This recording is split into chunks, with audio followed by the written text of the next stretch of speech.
इसमें कोई शक नहीं है कि अमोस जैसे जवान राक्षस को WWE का अगला बादशाह बताया जा रहा है। लेकिन अगर ऐसा हुआ तो ब्रॉक लेसनर जैसे बूढ़े शेर का क्या बनेगा? क्या ब्रॉक लेसनर इतनी आसानी से अपनी पोजीशन छोड़ देंगे या फिर इस मोटे ताजे और पावरफुल जायंट अमोस की धुलाई करके रख देंगे? सब जानेंगे आज की इस वीडियो में। आतिश टीवी पर एक बार फिर से खुशामदीद। मैं आपका होस्ट आतिश खान। नाजरीन, अमोस नामी इस खौफनाक दरिंदे ने साल 2019 में WWE पर अपना पहला मैच लड़ा था। तब से ही इसने हर उस रेसलर की धुलाई की जो इसके सामने आया। लोग ये ख्याल करना शुरू हो गए थे कि अमोस को हराना अब लगभग नामुमकिन ही है। लेकिन अब भी कुछ फैंस की उम्मीद बाकी थी कि अगर कोई अमोस को हरा सकता है तो वो है हमारे दी बीस्ट इनकॉर्नेट ब्रॉक लेसनर। अब अमोस को एक नया चैलेंज मिल चुका था कि कैसे भी करके मुझे ब्रॉक लेसनर को हराना है। इसलिए मार्च 2023 रॉ की एपिसोड में अमोस अपने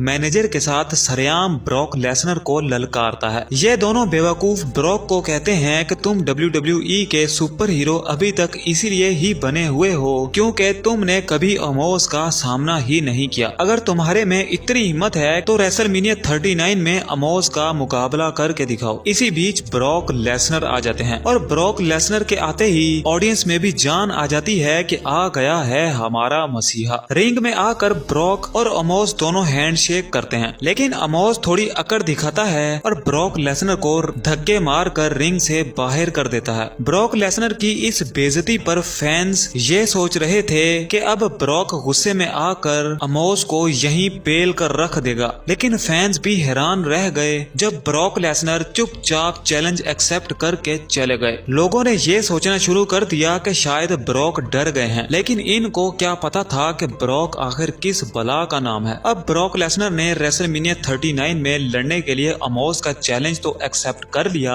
मगर सबको यही लग रहा था कि ब्रॉक आखिर इस जायंट अमोस को हराएंगे तो हराएंगे कैसे। हराने को तो ब्रॉक ने पहले भी कई जायंट्स को हराया था जिसमें बिग शो भी शामिल है, लेकिन ये सारे इतने पावरफुल नहीं थे और इनकी एज भी ब्रॉक लेसनर जितनी ही होती थी। लेकिन इस बार एक जवान सबसे ज्यादा हाइट और पावरफुल जायंट ने ब्रॉक लेसनर को चैलेंज किया था। खैर वो दिन भी आ गया जिसका हर किसी को इंतजार था। रेसलमेनिया सेकंड नाइट 2 अप्रैल 2023 को एक तरफ थे दी जायंट अमोस और दूसरी तरफ दी बीस्ट इनकॉर्नेट ब्रॉक लेसनर। पहले पहल तो ब्रॉक लेसनर की इतनी धुलाई हुई कि फैंस ने ये सोचना शुरू कर दिया कि ब्रॉक लेसनर मैच लड़े बगैर ही हार जाएंगे, लेकिन फिर ब्रॉक ने अपनी जर्मन सुप्लेक्सिस मारी और आखिर में F5 मारकर अमोस को सुला दिया। इसके साथ ही अमोस का गुरूर भी हमेशा